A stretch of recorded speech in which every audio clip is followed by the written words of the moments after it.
Bible Verse, Araw ng Biyernes. Ating alamin ang mensahe ng Diyos sa araw na ito. Halika ating pakinggan si Brother Chris, habang siya ay naglalakbay. Sa Nahum chapter 1 verse 7, ang Bible verse ating matatagpuan ang sumusunod na mensahe.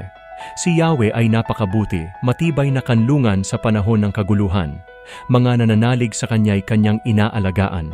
Mula sa talatang ito, makikita natin at maipahayag ang sumusunod na aral. Una, katapatan at kabutihang loob ng Panginoon, faithfulness and kindness of the Lord.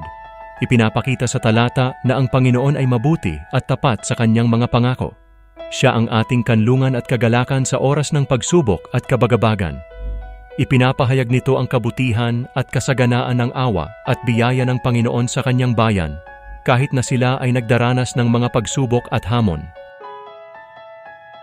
Pangalawa, kaakibat ng kaalaman at pangunawa ng Diyos, associated with the knowledge and understanding of God. Isinasaad sa talata na may kaalaman at kaunawaan na lubos ang Panginoon tungkol sa Kanyang bayan. Ipinapakita nito ang tunay na pagmamalasakit at pag-aalaga ng Diyos sa Kanyang mga nilikha, at ang Kanyang kaalaman sa kanilang mga pangangailangan at mga pangamba. Pangatlo, pagtitiwala at pagsandig sa Panginoon, trusting and leaning on the Lord. Ang talatang ito ay nagbibigay ng aral hinggil sa kahalagahan ng pagtitiwala at pagsandig sa Panginoon sa gitna ng mga pagsubok at mga hamon sa ating buhay. Ipinapahayag nito ang kahalagahan ng pananampalataya, pag-asa at pagsandig sa awa at biyaya ng Diyos sa lahat ng oras. Sa kabuuan, ang Nahum chapter 1 verse 7 ay naglalaman ng aral hinggil sa kabutihan, kasaganaan, kaalaman, at pangunawa ng Panginoon sa Kanyang bayan. Ipinapakita nito ang kahalagahan ng pagtitiwala, pananampalataya, at pagsandig sa Kanya bilang kanlungan at gabay sa lahat ng aspeto ng ating buhay.